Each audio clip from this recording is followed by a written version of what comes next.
risk analysis. Right, last class we were being seeing about computer system validation and the models of it. So while saying spiral model, the main advantage of spiral model was the risk assessment at each and every stage.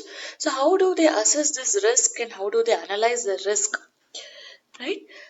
Uh, So, how do you define a risk? Is like it's a function of the chance and the result of an undesired event happening. So, any undesired event happening can be termed as risk, and it can be told as it's a failure of some budget or some schedule or some technical parameters. Even the failure can be termed as so, and it cannot be eliminated. Everywhere, whatever we do, there is a risk associated. Especially when you run an organization, there are a lot of risk associated and it cannot be completely eliminated, but the chances of occurring can be reduced. So there can be reduction in the risk that can be applied. So how do you manage that or how do you reduce it? Is like first you have to identify it. You should assess the risk. That is, what is the impact of it, and response planning.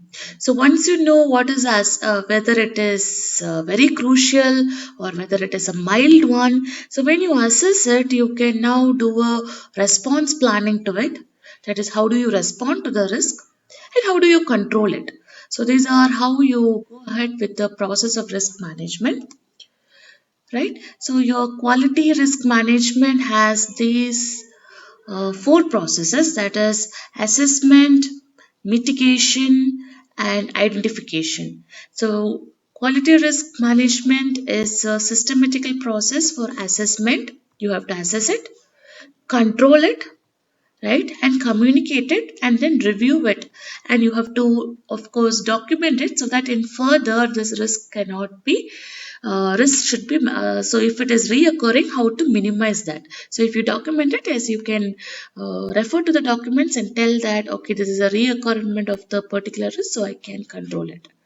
So it's a systematic process. So it's a quality risk management. For every process you have a uh, risk that is associated. So it's a routine process which has to do, you have to assess it, you have to control it, and also you have to communicate what it is, and then you have to review the risk for the further processing. Okay, so same thing is being given here in an elaborate way. What are the steps that is being taken care to manage the risk? First is you identify the risk. So what is the source of the risk that is occurring?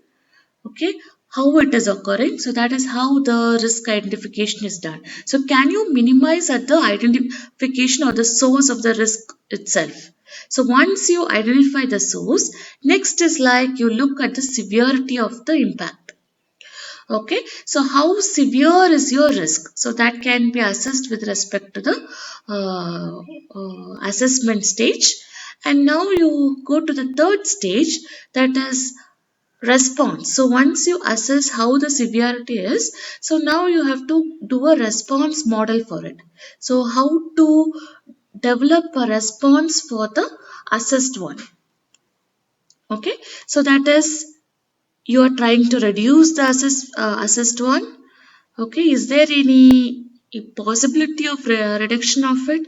Is there any some plan so that you can migrate, or you can just take a plan B unless and until you go with the plan A, which is going to meet with the risk. So all this will be done in the step 3. That is, once you assess the risk, okay, you have to now divert your plan, or you do some change in your plan so that it will reduce the impact of this risk. So that is your step 3. And step 4 is a risk response control, where you go with the monitor and adjust plan for the new risk, some changing in management, implementation of the risk category, etc. So once you try to reduce your risk, or you can go with a different plan, etc. You can definitely go with a different plan. So when you are going with a different plan, now you have to look into the risk response control, where still with that plan whatever you have indicated, is there any more new risks that are being associated? If so, monitor what is the impact of that. And if you cannot do it, you can go for the changing of the management policies. So this is how it is done. So first is identify the source, impact of the source, response. So once you know what is the impact of it, you are trying to change your plan. Even if you change the plan, there will be some risk associated with that. And what is the response you are going to do with the risk order? That is a new risk order you have identified with the plan B. Now, right? So in case, right, your impact is more, you go for the step one again. That is what, you stop the plan, you go again for the identification, see whether you can reduce at the source stage itself. Okay, so for those are called as a known risk. And here, in response development, you change your plan, again go back and assess. So still the impact is more, change the plan again and then go back and assess again. So still the severity is reduced, here you will go for a changing of your plan. So that is why the loop is connected in this way here. And here again, risk response, that is a new plan whatever you have developed, you are coming with a new risk. Still if you see that your impact is more, change the plan.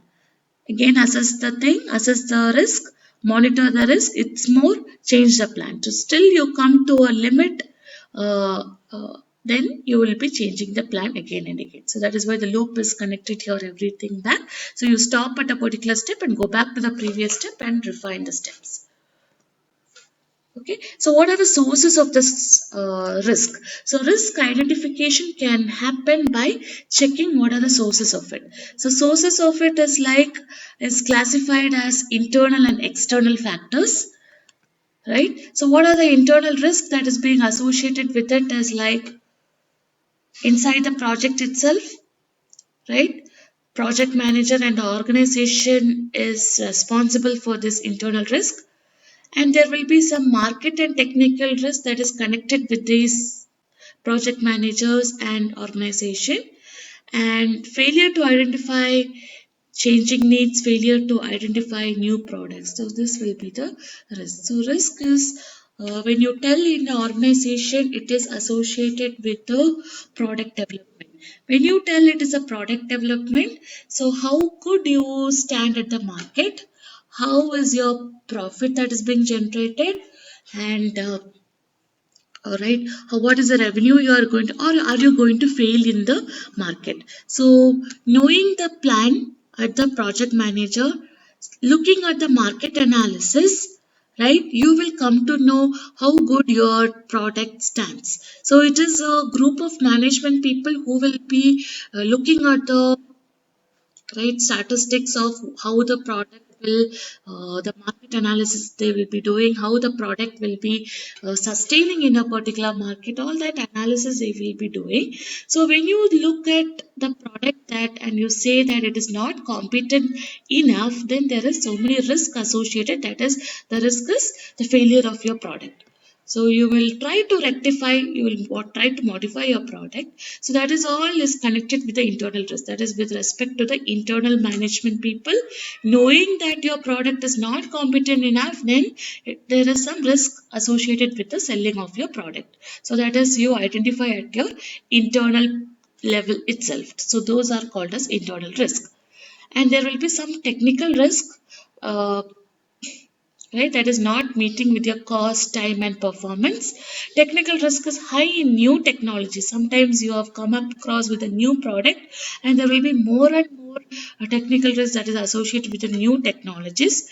And if it is with dealing with the familiar activities, there is low risk. So technical risk is something with respect to the technical performance of a particular equipment, or even with respect to not meeting the customer's cost and time in time. That is, a performance requirement is not met. So those also can be called as a technical risk. So these are sometimes expected And sometimes unexpected also will happen, because sometimes a failure of equipment will happen. So when the failure is happening, you will not be meeting the time of the customer's requirement. That is, customer will tell, I need the product in so and so date.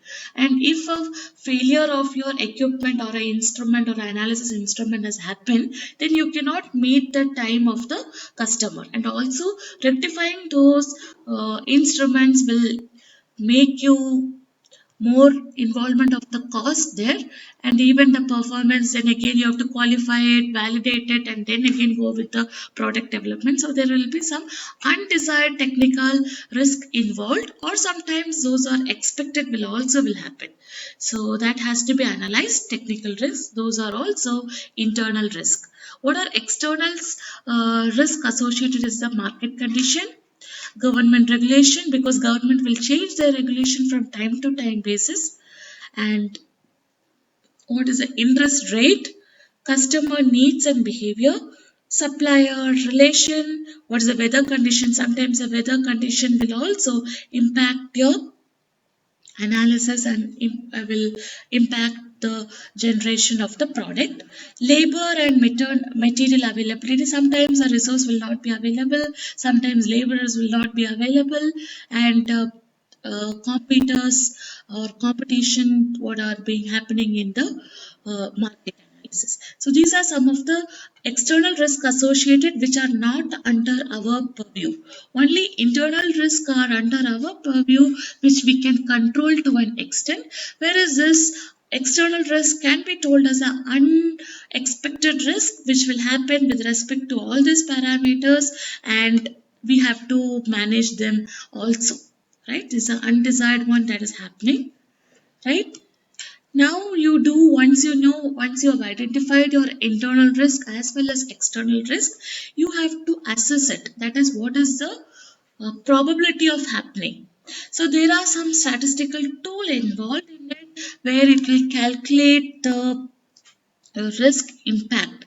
So what is the risk impact you are going to calculate is based upon low impact, medium impact or high impact. If it is low impact, fine. Okay, you are just going ahead with the risk. Okay, if it is medium also, yes, you are having a caution, but still you will be going ahead. But if you are having a high impact risk, you have to stop at that point, go back, and you have to review it. Okay, so risk chance is the probability of happening, and the assessment is calculated based upon low, medium, and high. And you have a scale there that is 0 to 1. Okay, and the impact is specified in terms of time, cost, and performance measure. And the calculation, there is a calculation here, that is the risk assessment is based upon the probability of happening, severity, and detectability. Okay, so how the probability of happening is done is based upon the result and the chance of occurring. Okay, so this is the formula that is being involved. So probability of happening is based upon the result. So what is the result is that the result of the risk impact. So risk impact is your uh, result. So that is based on the time, cost involved and the performance measure. Sometimes you are not able to meet the deadlines of the customer, then you are going beyond your time, or the customer has a particular cost, and or your company has given you a particular cost to stick on, but you have overshoot the budget. In such case, your risk is more than the expected one. So that is how you calculate the risk impact based upon the time and the cost. So this risk impact will be your result. And what is the chance of occurring of this? That is, you are not able to meet the customer on time and cost. What is the chance of occurring of that? Is it low or more? So that into that multiplied with the result of your time and cost will be the probability of happening. So this probability is taken here. Okay, and what is the severity of happening and detectability, whether you are able to detect it, how frequent you are going to detect, will give you the risk assessment in short. Okay, so risk assessment is being done. Okay, so you can see here right? How do they calculate, right? So probability likely to occur is high, medium or low. They just give you or grade you on particular numbers, and sometimes remote, that is very unlikely to happen. Severity of occurrence is like whether it is very critical, moderate, minor or none. Okay, according to that, there are some numbers that are being given here. So if it is critical, it is 10. That is, you are taking in consideration with the GMP requirement, GLP, sometimes the regulatory requirements, all are being taken here. That is the severity or occurrence. So the critical is 10, moderate is 5, minor is 1, and if it is non-mentionable impact, it is 0. Fine. And detectability is on a specific system, it is 0.75, that is easily detectable, it is 0.75, moderately detectable, it is 1, probably detectable, it is 1.25, that is some accidentally detectable is 1.25, it is not detectable, then it is high, 1.5. So if you can detect some risk, then it is moderate or low, right? If you cannot detect, then it is high, right? So there are numbers for all this occurrence. You grade them under high, medium, low, remote, critical, moderate, minor, none, easily detectable, moderate, detectable, probably detectable, hardly detectable. So you have these numbers. With the help of these numbers, you are going to calculate the assessment. So how the calculate is done? Risk assessment, probability, severity, and detectability. So you have the numbers here. You put these numbers and you will assess it. So once you assess it, if it is based upon, if it is low, it is 0 to maybe 3 or zero point 0.3, and if it is from zero point 0.3 to zero point 0.7, it is medium, and from zero point 0.7 to 1, it is high. So based on that, you will be saying it is low, high or medium. Okay. So once you assess it, you go to control it. You have to now control it. So you are going to replan your work, or you are going to migrate your work to a different stream, or something you're going to do to control it. So how are you going to control is based upon this. You can transfer the risk, alter the plan or procedure to avoid or reduce risk, prepare contingency plans, and accept the risk. These are the way how you will go ahead with the planning and the control cycle. So how do you transfer the risk is like, okay, there are some warranties, penalties, contractual incentives attached to the project cost, schedule, or performance. So that is how you will transfer the risk. So risk in the development, product development is mainly with respect to time and cost, right? So in case if you are not able to meet your time, right? Then you have to stick on to something like warranties or some contractual incentives with respect to cost, or some ask for some budget more, that is with respect to project cost or schedule it or some performance measure, etc. So this is how you transfer the risk with respect to time and cost. And different types of contract share in different ways. Yes, if you have some shares, that is people are sharing your risk, then you can transfer the risk to those people. And fixed cost contract, fixed price with incentive fee, cost plus incentive will have about acceptance about 40 percentage, and cost plus fixed fee with respect to the customer. So you will try to transfer the risk to some people, that is the product development or the shareholders in your organization. If they are more than one, you share the problem with them and try to get some budget from them and manage the risk. So that is how you are transferring the risk. So sometimes the equipment is under failure, so there is some insurance or warranties for the equipment, which the people who are under servicing will take care of the cost involved. So once you have taken care of the cost involved under the rectifying of the equipment, you can always tell about this there will be some what statements that are being involved. That is, so if the system is in failure, that is not under our purview, right? So you will tell the customer that the system is under purview, under wrong control. That is why I cannot produce the product on time. So there is always some penalties involved along with that, or there is some cost involved with the rectifying of the system, which will be taken care with the warranty people or with the servicing people. And the time also you are giving under some guidelines that is. So directly you are just transferring the risk, that you are telling it is not my fault, it is some instrument's fault, it is under some service providers. You are just transferring the risk under some other people. It is just like a blame game. You are just putting the blame on something else and just escaping out of the risk. That is how you transfer the risk. Second way how you manage is avoiding the risk.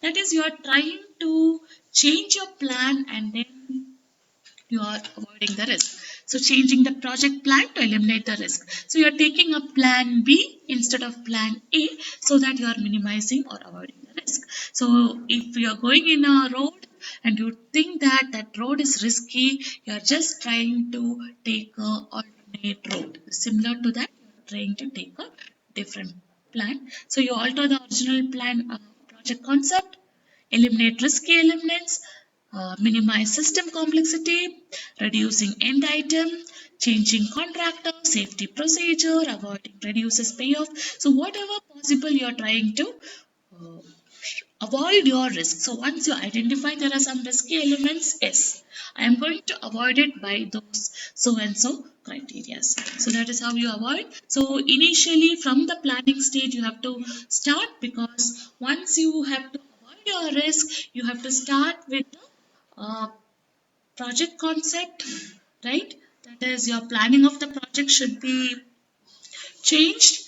Then you have to sometimes the quality of your end item should be compromised, because to avoid risk. And if some complicated technology or complicated system you are using, try to avoid them or try to minimize those usage, because when you have associate, if I found out there are some risk associated with them, try to reduce the use of some complex instruments. Some safety procedures, safety norms, regulatory norms you can keep in place, so that you can just abide by that, so that you will avoid the risk by that.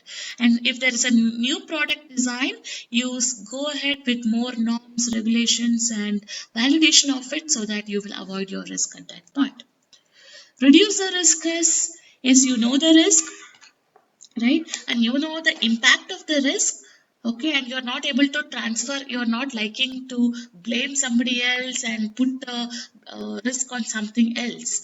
You're not liking it, you don't want to take a different plan, but still with the existing risk I want to reduce the impact of it. In such cases you are reducing. So how you are telling, like once you identify the risk, you're calling all the people. So all the people, in the sense whoever the technical people involved or the project leaders who are involved, you are just conducting a meeting and you are asking them how to reduce the risk, right? So there will be a team of people who are involved. There will be some decision that are being taken, because everyone will come across with some statistical data. Okay, if you go ahead like this will be the problem, and this is how the impact will be. So everyone are coming with good statistics and good uh, uh, impact analysis, and now you are trying to take a team into action and you are trying to reduce. Okay, so now this is a risk involved, so this is how you have to go ahead with the different tools or different instruments, so that you are going to reduce the risk. So there will be a team of people who are involved, and whatever the system complexity is, that will be solved, because there will be many technical people who are involved in that team, and they will try to reduce the risk involved with each and every tools, with each and every instruments, and they will be performing more test and evaluation, so that the risk with the validation or the quality control is being reduced. So all these things they will be doing, so that your technical risk is being minimized to a considerable extent. So from the high impact, reducing it to a low or medium impact. And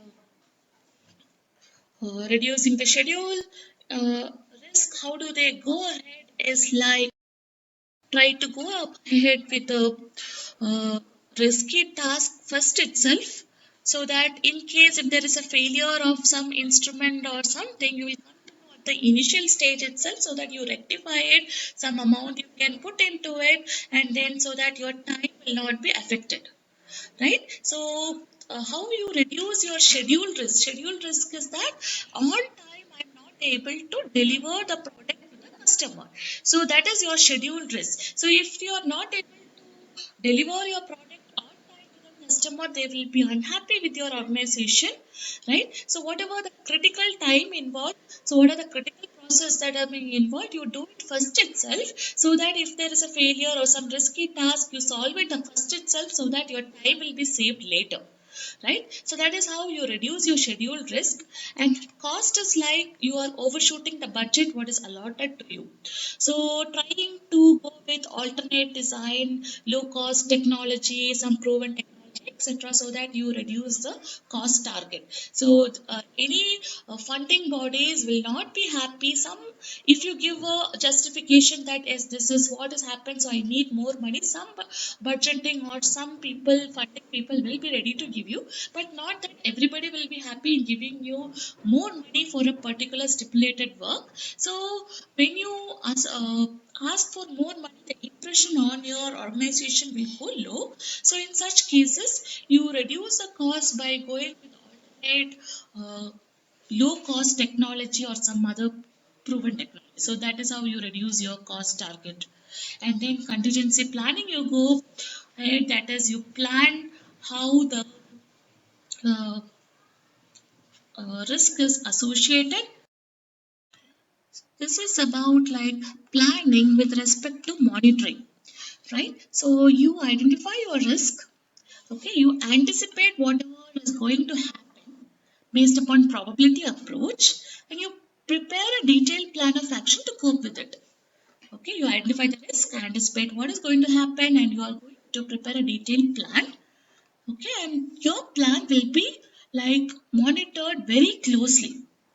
Okay, so in case if you want to take some remedial measure, right? So you can take it, and the action should be parallel to the original plan. So you're not migrating from the plan, you're taking some remedial action to compensate for a particular impact, and those will be like parallel to the original plan. So there will be not much deviation from the original plan. So some remedial measure, but your original plan has to go ahead. That is your contingency planning. And accepting risk is the last stage where, okay, you are you don't have an alternate plan, you cannot do the modification, you are not able to transfer the risk. Just like that, you are accepting the risk. Do nothing. Okay, I am ready to accept the risk. So in case if it is a low impact, it is fine.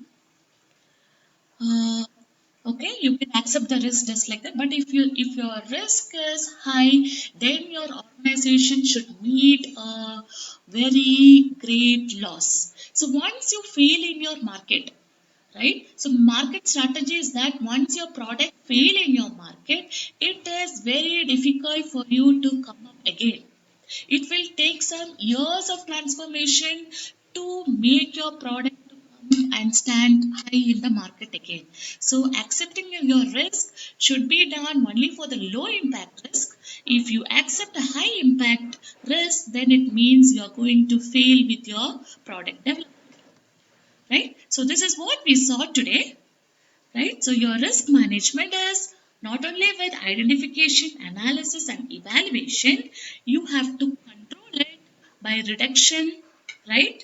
Sometimes you control by acceptance. That is only when your risk impact is less. Okay, then what you have to do is every stage you have to communicate it. Once you identify the risk, so especially with the organization, there will be color coding, that is green, orange, or yellow, or red. Okay, so in short, they will just put the chart with the name and the color code. Okay, this process or this instrument is in, okay, green color, that is smooth going. If it is yellow, go with option. If it is red, is more risk is associated. So all that there will be communication at every point. Okay, and the control also will be communicated. Next, what you have to do is like risk management. Okay, so there is some analysis and management. There are some tools to manage here which you have to do. So there will be some risk management tools, and your tools, when you choose it, it should be a right tool to manage your risk. Unless and until you choose a right tool, then your assessment or identification itself may go wrong. Okay, so this is how you have to go ahead with it, right? You have to identify, analyze, evaluate, and then you have to reduce it, accept it, and then finally you have to communicate it to the management people, and you have to control your risk. So that is the work of your risk management people. So there are some tools associated with it. Okay, there are more tools that are associated that is being given here, right? Uh, Starting from basic tool like FMEA, fault analysis tree, hazard outline. But in your syllabus also, there is so many tools. So these are the tools basically used by pharmaceutical industry and regulators. So as it is with respect to BT industry, we are dealing with the risk and management with respect to the pharmaceutical industry only. So what we saw today is a basic of how they analyze or how they analyze or identify a risk, do a impact analysis, and then they do try to control your risk. That's what we saw today.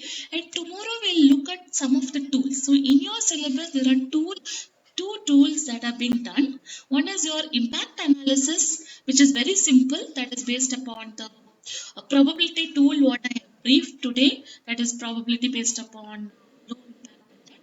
And what detailed model what you will be studying is a failure mode effect analysis, that is FMEA. So this is also a tool. So understanding how they identify, assess the true risk, and how they try their maximum to reduce the risk with respect to the schedule and time, and also with the cost. You will be looking at the tools how to analyze them. Okay, so tomorrow we'll meet with these tools. Two tools will be seen, and we will detail on that. Thank you for your time and thank you for listening. And if you have any doubts, you can just put in your comment section, or you can personally message me also. Thank you.